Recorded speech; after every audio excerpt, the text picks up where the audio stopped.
Wednesday morning. It's been a week since Carl and his family left. Hopefully, you guys got a chance to listen to either one or two of those episodes. I know they were a little bit long, the ones with Carl, because he likes to talk a lot. But I really enjoyed them, and I think it was really I don't know. Hopefully. Like, they were great for me because I learned about myself. Definitely helped me, the whole experience with him. Definitely helped me grow as a father and son, I think, and person. So it's cool, man. You never know what you're going to learn from someone else. I mean, when I met him, he was just a guy that answered a phone call. Now he's definitely one of my closest friends. So it's pretty cool how that works out. Yeah, so a lot's been going on since Carl's left. Been a lot of recovering. It's been quiet here without Luka. Definitely miss him. Jake misses him. Yeah, we had so much fun. We fit a lot in 1 week, including the two podcasts. But no, since he's been gone, what have I been doing? I started my back tattoo yesterday. That's awesome. That's a fantasy drawing that includes all of the family members. Yesterday we did my wife, who's the sorceress. The kids loved it. So yeah, yesterday was my character, the wife character, the sorceress, and a lion, which is going to be Jake's. My next tattoo session will be getting the outline of my son, the little warrior, Olivia, who's going to be an archer, and she will be riding a massive dragon, which is taking up my entire back.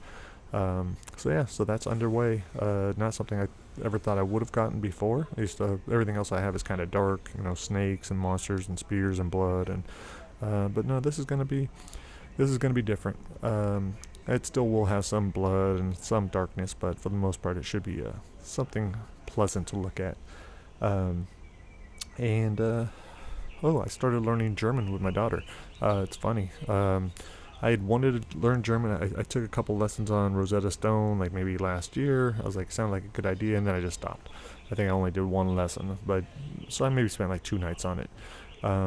But for some reason, my daughter just started saying that she wanted to learn German. I'm not sure what she saw or read or what that made her want to, but I thought it'd be a great opportunity, so I got the Rosetta Stone, and I did my first lesson, which was cool, and then she went ahead and started doing it, and she's doing it every night now, and now she's ahead of me, and now she's trying to use words that I don't understand, and so I'm forced to actually catch up with her.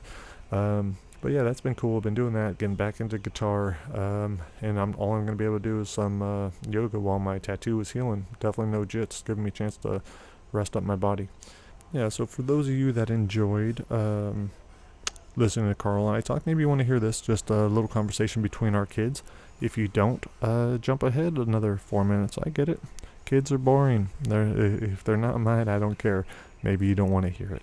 That's quite all right. I won't be offended. I do want you to stick around, though, because we will be debuting the short story Safety First. I think I got the short story back from T. Quillen last week. I gave it a listen. And I had already wanted to share it with Jake for some reason. I wanted to share it with his interview. I was like, oh, it's a kid. It goes more like with a kid-friendly podcast. And I started listening to it. I was like, oh, no. I was like, this is not kid-friendly. Yeah, definitely explicit. Just mainly language and a little bit of subject matter. But I'm sharing it because it was written because of Jake and Olivia. It was written because of the fear of having a pool and them drowning in it, somehow getting into the backyard and something bad happening. My mind always goes dark.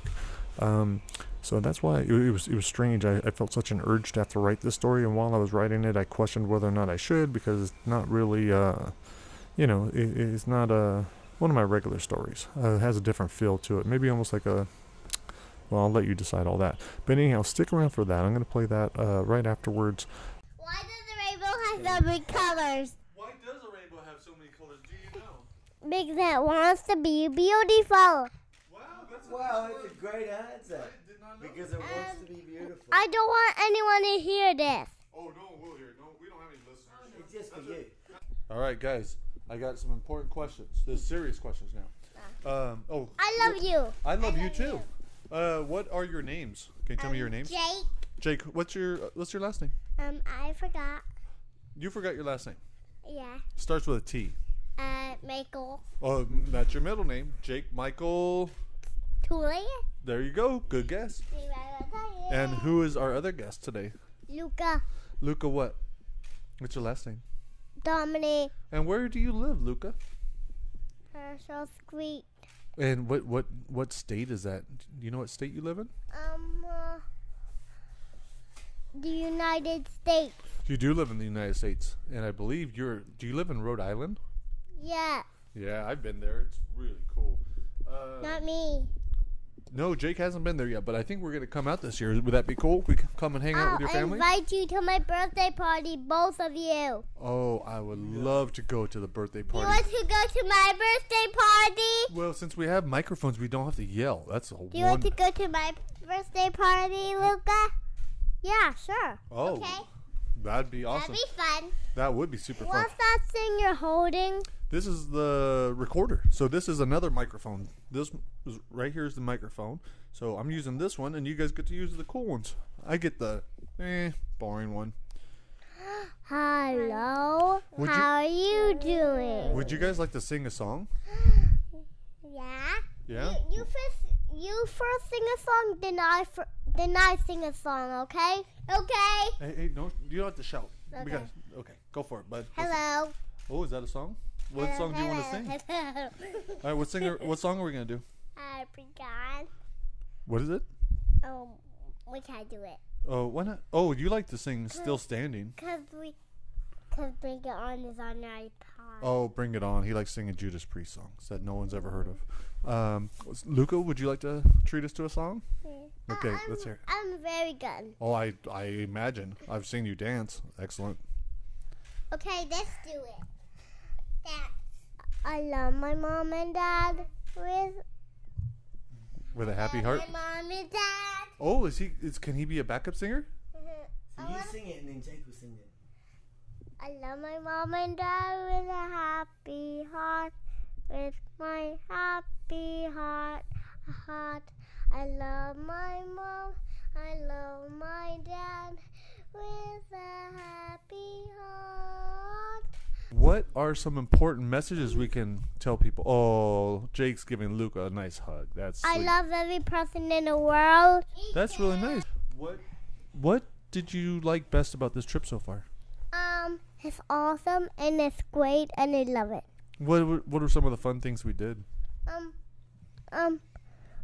We played. We had food. We went in the pool. We did stuff a lot. Bye. See ya. Oh, I had one more question for you. Can you tell me 3 things you like about your mommy? She's nice. She's beautiful, and I like her eyes. Oh, that's really nice. And how about 3 things about your dad? He's nice. I like the stuff that he wears, and he always tickles me. Oh, that's really cool. What? Jake, what do you like about your mommy? What are 3 things you like about your mommy? I like to sleep with her. Well, come down.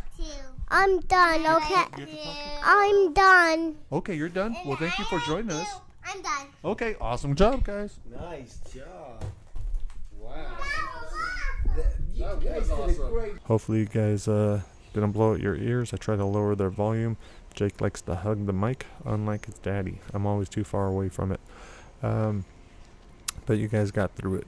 You know what? That's just such a cool thing to see. It was such a good thing to... I do that with Jake pretty often, where even if I'm not recording, even if it's not on, we have some cool conversations. And even if it's just him getting the confidence and him telling a story or whatever, he loves being included. He loves me being down on his level with him. Something I definitely try to do more and more.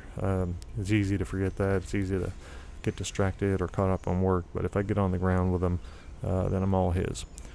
All right, now let's get into safety first. Yeah, this is the story why I no longer like going into my backyard at night. Sometimes I can freak myself out a little bit. You guys are the first to ever hear this story. Hopefully you enjoy it. If you do, please tell your friends to check out my stuff. Yeah, you could get it all on Audible. If you like to read, just pick it up on Amazon, Barnes & Noble, iTunes, wherever.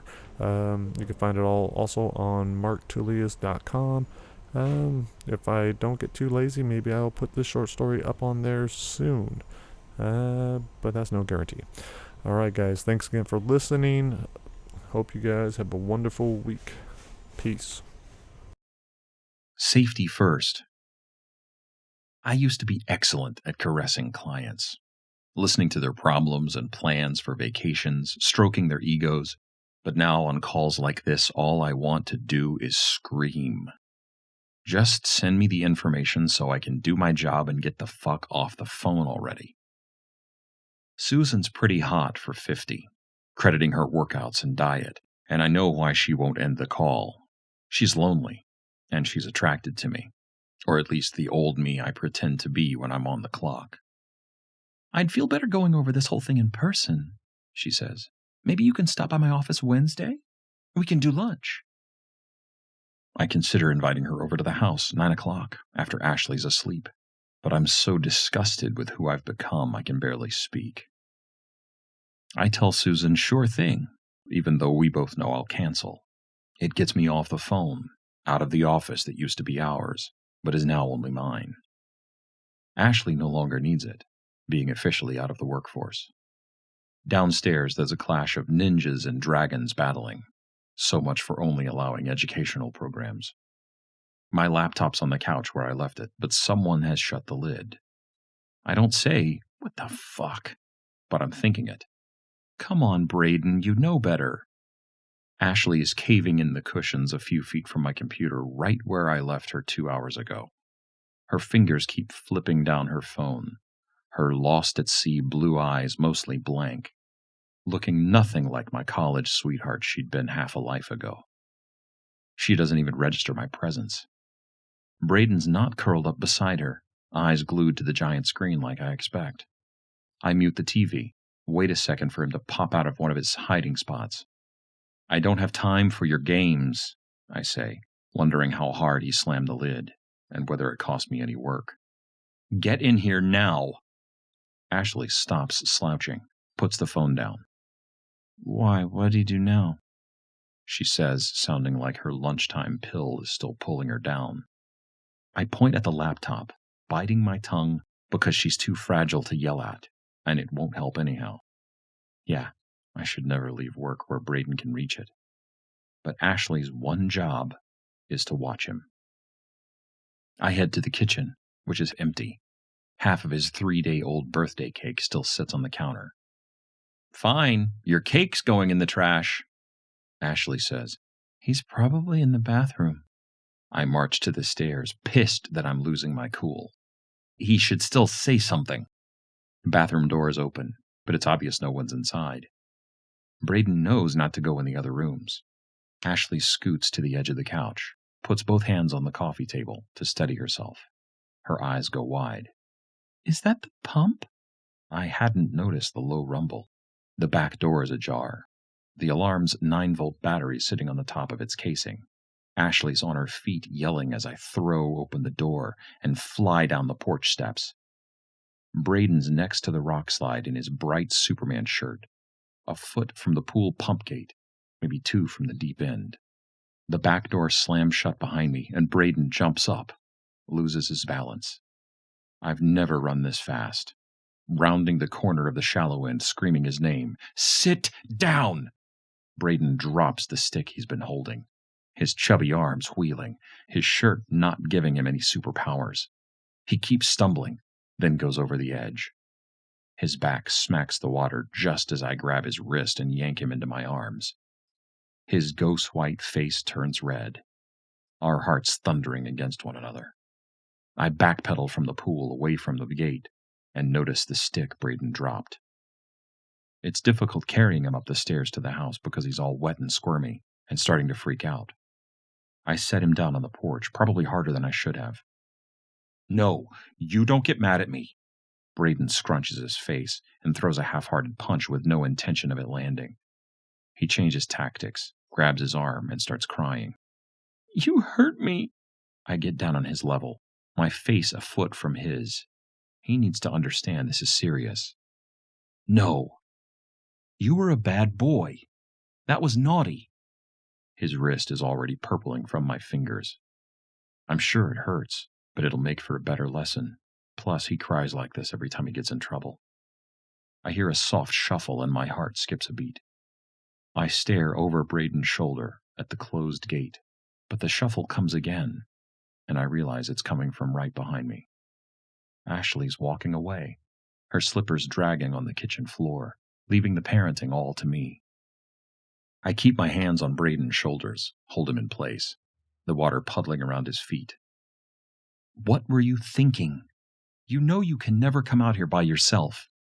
He can't stop crying. I take a breath, trying to maintain my composure. What were you doing? Why did you go outside? Why did you have that stick? He sucks back snot, shows me his empty hands. I don't have no stick. You never ever come out here by yourself. You can get really, really hurt. Braden holds out his hands to show all of himself to me as proof. I'm fine. This time you were fine. This time you got lucky. You fall in that pool and you'll drown. You'll die. Do you understand me? Braden nods, and now both of us are in tears. I hear it then. It sounds like sandpaper on steel. A rough shuffle behind the gate, but it might be the wind through the trees. I can't tell if Braden heard it, but he's looking in the same direction. And you never open that gate. You understand? It's dangerous back there. He salutes and says, Yes, sir. Not like he's being a dick, just something he got from one of his cartoons. I take a deep breath, blow it out, and wait until he meets my gaze. I love you, buddy, but this can never happen again. You come out here again on your own, and you might not ever see Mommy and Daddy again. Ever. What a shitty thing to see his little brain comprehend, that his parents could disappear forever. His eyes are too shiny, so I look at the gate. The goddamn gate. You won't come back. Braden's been out for 5 minutes, starfished on the top sheet, mouth hanging half open. I whisper, Daddy loves you, and kiss his forehead, pressing my lips against his smooth skin for several seconds. I wish him no nightmares, and ease out of the bed and creep across the floor, taking my time securing the child-proof gate. Braden's been able to open it since last month, but at least it slows him down. If he wakes and I'm not around, he knows to go to Jessica's room. That door's closed, but I don't bother opening it to check if Ashley's already passed out on the bed. I never say anything about it. We each deal with it in our own way. All the lights are off, and I leave them that way. From the closet, I grab the sleeping bag, blanket, and lantern. I pop out the 9-volt at the back door and slip outside, careful that the door doesn't bang shut. It'd be easy to fix the door so it closed quietly, but Ashley won't change a thing since Jessica left us. And in what was the hardest thing to hear her say, she said she felt safer having a backup alarm. The pool light is on, a deep purple glow, another thing Ashley won't change. I've always thought it's too eerie, although I do like how I can't quite see to the bottom. I can't tell if Jessica is staring at me from down below. It's why I don't come out here during the day. I don't want to see my little girl, always a 4-year-old. I know she didn't drown, and I know she would never have left us. I know what took her, but I'm such a fucking coward I can't say it. The gate has been opened. Something Jessica could only have done on her tippy toes, or with something like a stick to undo the latch. And there was absolutely no way she could have scaled either of the giant fences enclosing the small area next to the pool pump hidden behind the waterfall. The cops examined all 3 neighboring yards, but couldn't find any tracks or traces. Jessica hadn't left that way, voluntarily or otherwise. I break the trance, my gaze on the gate, and set the bundle beside the storage bench. I unlock the bench, take out my bong, pack half a bowl, my ears listening for everything, but nothing coming over the hum of the pump. It feels safer back on the porch, where I take a huge rip, hold it, and blow it out with all the stress, weight melting off my shoulders. This has been a rough week even before today. Braden's birthday will always prove difficult. It sucks for him, But there's no way that'll ever change. He shared at Jessica's birthday. It was like Ashley jinxed her, setting up Braden as her early replacement. The pump shuts off at 9 o'clock. It takes a few seconds to adjust my hearing. I take in the night. A bird, someone's TV, the Brewster's goddamn yapper. Nothing from within our oasis. Everything is beautiful, but we owe more than it's worth. Ashley hated our backyard before the remodel, and stepping outside made her sick. The loans were a calculated gamble based off what had been a positive trajectory, not the horror that would follow. There's still plenty of green in the bowl, so I give it my all, take in a bit more, and hold it. My heart slowing, my mind slowing, my senses on full alert. The stream of smoke slithers free, a tendril withering over the water. In front of the gate, 43 steps away, probably double that number to a 4-year-old. I know the motherfucker's back there before I hear it, a jolt to the system before the sandpapery slide. Fuck. Fuck. Fuck. I lock the back door, lock up the weed, and turn the waterfall on low so the neighbors won't hear any talking. I need to get moving. The side gate leads to the driveway. I take Ashley's black BMW, the one that just sits there unless I use it for something like this. It's not the best for blending in, but it lets the girls know I'm serious. South side isn't far, and I know the way. The first time I offered a homeless guy the backyard to sleep in for a week, saying it would give him time to make his life a little better. Maybe he assumed there'd be sex involved, so I can't say he wasn't just a cheap hooker. But homeless guys really aren't safe, so I headed a few blocks north. There's always women down the street from the strip club. Last time it had been easy. The tatted redhead so high she was down for anything. I was in such a panic last time that I hadn't been thinking about what would happen if I got pulled over with a hooker. I hadn't worried about what it'd do to my family, my job. I'd have nothing left. But now I understand the risks. And I know exactly how I'd end it if that ever happened. By strapping dynamite around my chest and hugging the pool pump goodbye. There's a tall blonde at the bus stop. I tell myself this will go just as smooth as the last one, and force a smile when she sticks her head in the window. Her hair the kind of brown that looks just as dirty as it smells. If I let her in the car, I'd never stop worrying about Braden crawling around and catching a face full of lice. I make a right 2 times and pull over by the alley. A woman who looks built for her black miniskirt steps out from the shadows. Bends down so I can see her rack. Too good to be true. I ask for directions to the nearest gas station and wish her good night. Odds are she's a cop, and I can count on her not calling it in, telling her buddies to keep an eye out for me. On the corner, there's a thick brunette in tight jeans and tall boots, a leather jacket covering up the rest. I pull over and say hello. I can't really make out her face in the shadows. Her voice cracks when she asks if I want to have a good time. I say I'd love to, and lean over and pop open the door. The way she slips into the car is too forced to be sexy, especially for someone who looks to be pushing 40. Her hand's on my thigh as soon as I drive from the curb. I hate that it actually feels good to be touched. You can park on the next street, she says, or get a room. Depends on what you want to spend. I'm not worried about the money, I say. My place isn't far from here. I want to go there. She really checks me out, pretending like she'll pass up a paying gig that's already cleared the car light reveal, and especially with someone nice who can make her feel special. That's why the first girl I'd ever been with decided to fuck me.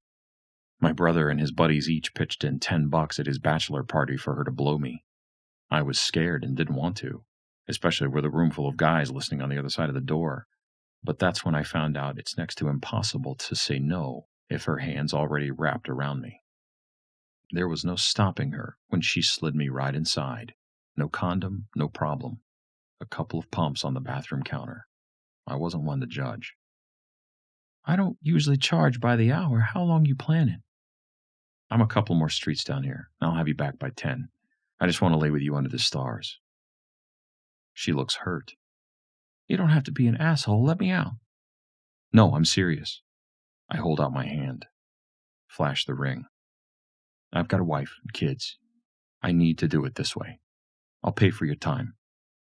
She sits back, blows out a breath, says she's married too. This was temporary. Something not so great to prevent something worse. With a raspy chuckle, she says, At least I'm getting back in shape. I make a left on my street, driving slowly to make sure none of my neighbors are out. I cut the lights and pull into my driveway, coast to a stop. Wow, this is yours? Her dark eyes brighten, and I wonder if she just thought of blackmail. I take her hand and wait until she looks at me. What's your name? She starts and stops like she's considering the truth, then sticks with a lie. Darla. I do the same and say Danny, so she doesn't feel bad. Look, I'm trusting you. The waterfall covers a lot, but absolutely nothing above a whisper. I take $200 bills from my pocket and hand them to her. Can you do that? She squeezes my hand, the money disappearing inside her handbag. Of course, Danny. We'll make this nice. I turn off the car, walk Darla to the backyard, hand her the blanket and sleeping bag, turn on the lantern for her like a gentleman. Behind the gate, there's plenty of room to lay down. Why don't you get comfy, and I'll get another 100? I'd like to keep you until midnight. Darla gives a thumbs up and a crooked smile, tiptoes across the concrete. I unlock the back door, lock it behind me, confident Darla can't hear over the waterfall. She's going through the open gate, and I stare as the lantern's light creates a brilliant backdrop behind the rocks. I leave on the porch light and head upstairs, creep past Jessica's room, and enter Braden's. He's still a lazy starfish, but his head's now facing the foot of the bed. The floor squeaks and he moans, but keeps his eyes closed. I whisper, It's okay. Daddy's here. The dust on the blinds sticks to my fingers. I peek out, seeing only rock, fence, and waterfall in the shine of the lantern. The light flickers off and on, off again, then stays that way.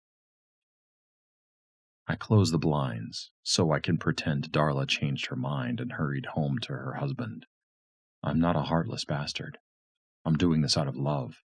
I slip out of my clothes, snuggle beside Braden, and hold him tight. It doesn't feel like such a lie when I swear I'll keep him safe.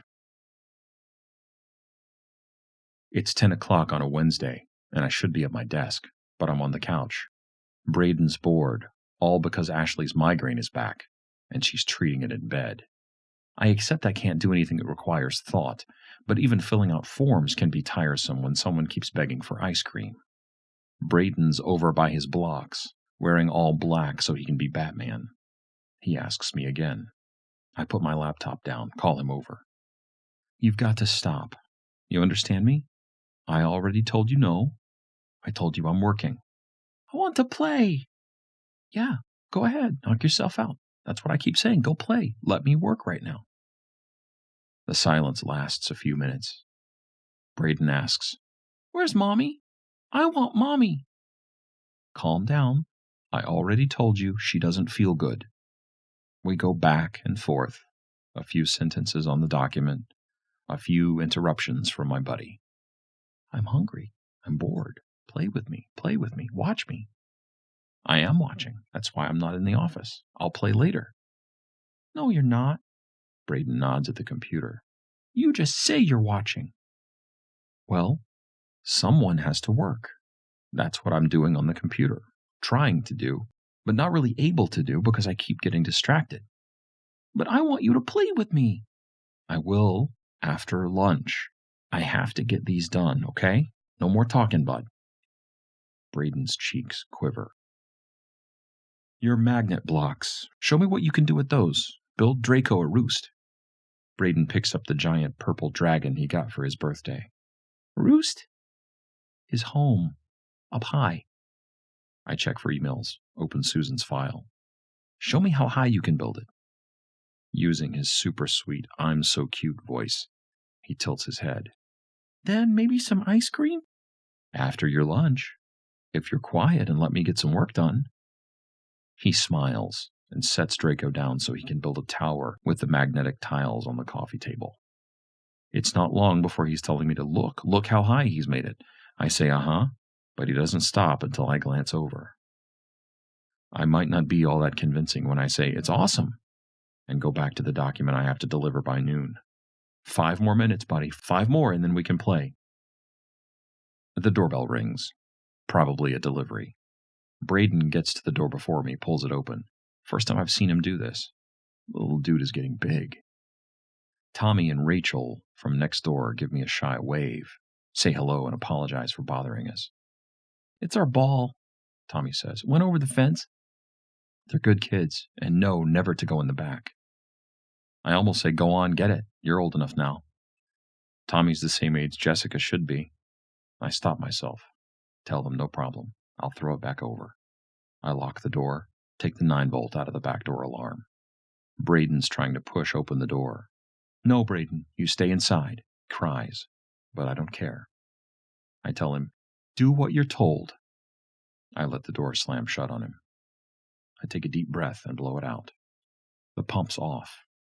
I strain to listen, but all I hear is the neighborhood. I think I might have heard the shuffle last night, but I couldn't be sure. I didn't want to be sure. I don't want to make another drive.